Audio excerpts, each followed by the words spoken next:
Over the past several years, a great deal of attention has been paid to the question, how do you show your faith? The question is asked in a variety of ways, including the catchwords and phrases that have become more than popular: purpose-driven, prosperity, passion, to name only three.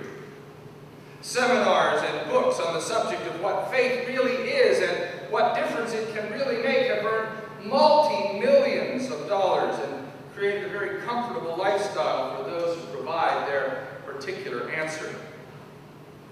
When you look at some of the great church debates or fights that have erupted and threatened the church throughout all of its history, it's interesting to note that most of those fights were caused in part because people wanted to reduce faith to a series of statements to which people could give their assent and thereby be called believers.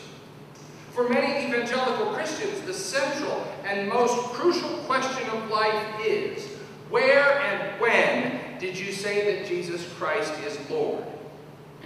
If you cannot answer that question to their liking, you are most probably not saved. When a candidate for the office of minister of the Word and Sacrament appears before the Presbyterian and its committees for approval for ordination, they are required to prepare and defend a statement of faith, a collection of words about what they believe. Don't get me wrong. Words are important. Words can inspire and words can destroy.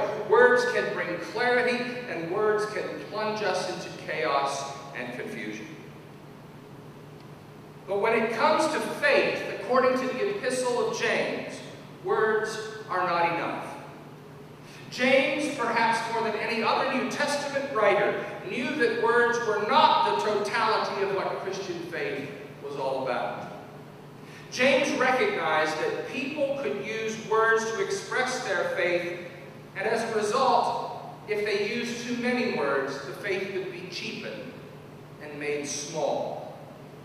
So it was that James put the central theme of his letter into these words: be doers of the word and not merely hearers who deceive themselves. And just in case we missed that one, James writes, religion that is pure and undefiled before God is this: to care for the orphans and widows in their distress, and to keep oneself unstained by the world. Orphans and widows, remember what I told you last week.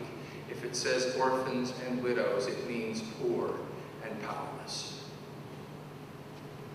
If there was a way to ask James what his favorite Broadway show tune might be, I think it is entirely possible that he would quote the words of the Eliza Doolittle's song in My Fair Lady. Words, words, words, I'm so sick of words. I get words all day through, first from him, now from you. Is that all you blighters can do? Don't talk of stars burning above. If you're in love, show me.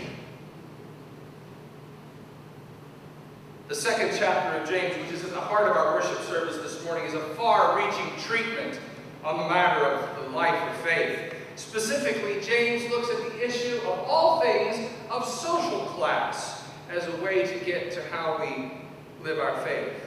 James recognized the common human tendency to show deference to those who show visible signs of wealth and disdain for those who seem to be lower class.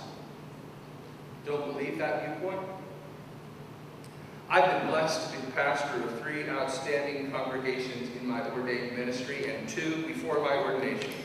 I wouldn't trade time in any of those 5 congregations for all the gold and silver the world has to offer. Yet in each of those 5 congregations, I have been told on numerous occasions, that person is the executive of a big company. You should get him to join. That person is a lawyer. You should get them to join. That person's a fantastic doctor. You should get them to join. Not once in 23 years of ordained ministry and 7 years of ministry before that has anyone ever said to me, that person drives a garbage truck. You should get them to join. That person patches potholes. You should get them to join. That person works on an assembly line. You should get them to join. Showing deference, currying favor, even fawning over those who we think might be able to do something for us is something of a default position for us, even as Christian people. We tend to show special attention to those we think might be able to write the big check, use their connections, and otherwise exercise their power and privilege on our behalf. And while we probably do not say to the poor, "Sit at my feet," we may leave them standing by saying nothing at all.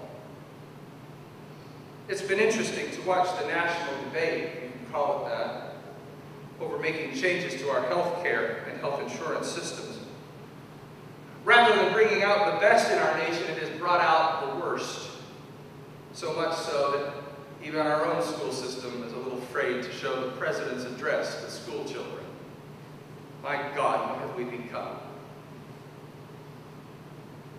The debate has really shown us in the clearest possible terms how obsessed with individualism and self we have become as a nation, with each person worrying about themselves and not worrying about their neighbors. And who's been lost in the argument? The poor. Big surprise. While those who already have health insurance fight to make sure they are not inconvenienced in any way, the needs of the poor for affordable health insurance have all but disappeared, even slipping off the screen of the president who once advocated that for them. According to a 2007 survey, approximately 86% of the American population self-identified as members of a religious community. 78.4% of the population identified itself as belonging to a Christian faith community. 1.7% identified themselves as belonging to a Jewish faith community. Buddhists, Muslims, and Hindus and others totaled another 5.6% of the population. Now, central to all of those faith traditions, but especially to Christian tradition, is what James calls the royal law in Scripture. What is that? 86.4% of the American public believe it is, "You shall love your neighbor as yourself."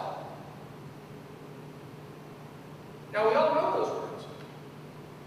We were taught those words. Some of us were even forced to memorize those words. But if we really believed those words, if we brought those words out of ears and into life, the healthcare debate would be over. If people of faith, let's keep it close to home, if Christian people in the United States were living out their faith to love their neighbors as themselves, if we really acted on those words, no one in this country would go one more day without affordable health insurance, allowing them to avail themselves of the best medical care possible. The longer we, the believers, the longer we deny that opportunity to the poor of this nation, the longer we tell them, "You stand there, or you sit here at my feet," with the implication being, "Until I choose to make your lot better." As much as James was talking to the first century church, James is talking to the 21st century church. The editor of the ancient collection we call Proverbs reminds us, "The rich and the poor have this in common. The Lord is the maker of them all." We are not what we have. Our worth is not based on our bank account. We are, at the most basic level, creatures, fashioned alike by God, who is the Creator